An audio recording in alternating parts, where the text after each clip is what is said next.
Hey, it's Austin. This is a deeper dive into the second step of my workflow for Ashes, writing.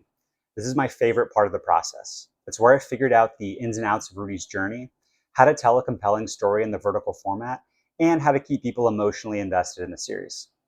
I'm going to frame this around a few key questions that I asked myself during the process. I'm also going to talk a little bit about episodes 3 and 4. So if you haven't seen them yet, check them out.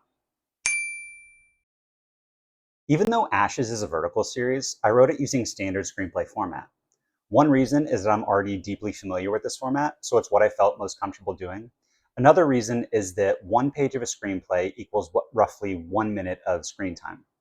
Since each episode is only 2 to 3 minutes long, this gave me a useful metric for figuring out whether episodes were too long, too short, or just right. The entire script for Ashes came in at 31 pages, while the total runtime was 34 minutes, so the metric's pretty accurate. The short runtime also forced me to be an efficient storyteller. I had to get into each episode quickly, keep the story moving forward, and end on a compelling hook that made people want to watch the next episode. When I started writing Ashes, I didn't have a specific length in mind. Instead, I created a list of locations and challenges that I thought would be fun and interesting for Rudy to encounter. At that point, the series looked like it was going to be 30 episodes. But as I continued developing the story, I realized that some ideas were more important than others.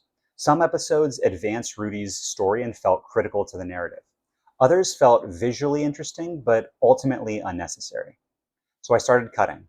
30 episodes became 20, 20 became 16, until eventually I landed on 15 episodes. The goal wasn't to hit a specific episode count, but rather to tell the most complete and satisfying version of the story. Most narratives have an A story and a B story. The A story is the main plot that drives the story forward.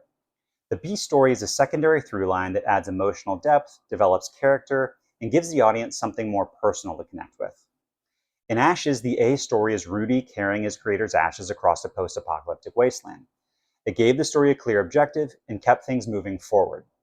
But the story needed something more emotional than a robot carrying an urn full of ashes, something that gave Rudy and the audience an active reason to invest in this journey.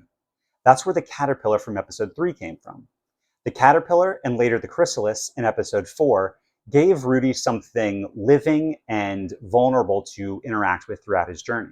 When Rudy's in danger, we're not just worried about him, we're worried about the small creature traveling with him. That emotional investment is ultimately what makes people care about the story you're telling.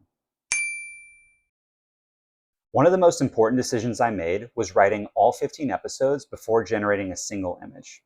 Writing the whole season up front allowed me to fix plot holes, identify weak moments, track character development, and make sure that setups had satisfying payoffs later in the story. It also saved me tons of time and money. Generating images and videos is a time-consuming and expensive process. I didn't want to create assets for scenes that were going to get cut or rewritten later. By the time I started production, I knew exactly where the story was going and what I needed to create. Once the scripts were complete, I had a complete roadmap for the entire series. The next step was turning those scripts into a set of images, which I'll talk more about next time.